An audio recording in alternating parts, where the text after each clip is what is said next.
Pautak Matung Inna, Thoubal District Manung Da Leiba Unauthorised Oiba Amadi registered Toubaba private health institution Kuntra Homdoi KHUDAKTAGI THINGJINKHRE Makhatana Hangba Yana Bagidabakta registered Toshin Biu Haina Chief Medical Officer Thoubal Dr. Krishna Chandra Luwangna Phongdorakli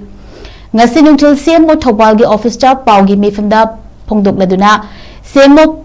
Thoubal Dr. Krishna Chandra Luwang Nahai patients sing the Pamdaba Thodok Singh Thokanabagidamakta Director Health Service Manipur Amadi DC Thoubal gi Pautak Amagi Matung Inna Thoubal District Manung Da Leiba Private Health Institution Khudingna Chahi asigi July 15 fawada register Taunanabagidamakta Haukiba Chahi asigi March Thada Khanganba Laikhre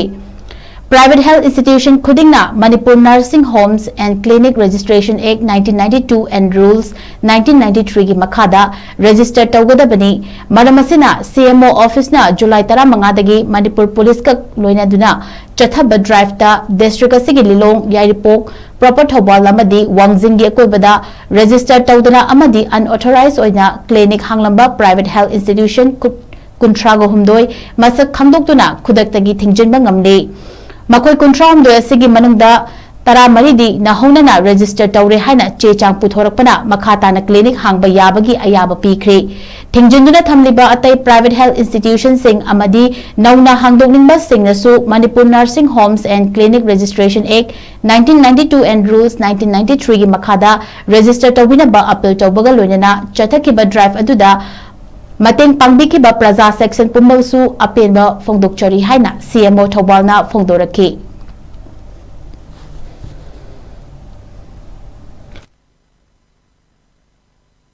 Unregistered amadi unlegal koi clinic amadi koi nursing home amadi laboratory home sing koi na Restart tawna waina koina March gi hona koina chathajarpani koina masi koigi DC amadi koigi director gi direction makhada chathajarpasida koi show cause notice amadi koigi undertaking ma'am लोग जो खरे पर व्यवस्था सिंगा पसी भजना register town नियम चुमदा we नत्रग देखो कि प्रजागी अकाइबा आइबी लेबोरेटरी दा कइदा कोई रिपोर्ट लाना पिसन ममदु मैम दो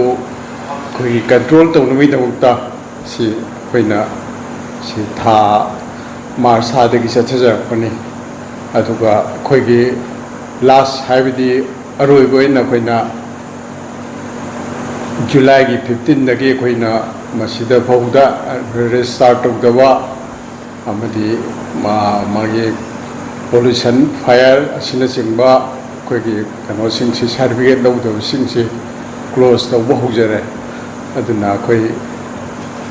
July 15 dagi tawraga koina Lilong Yairipok amadi Thoubal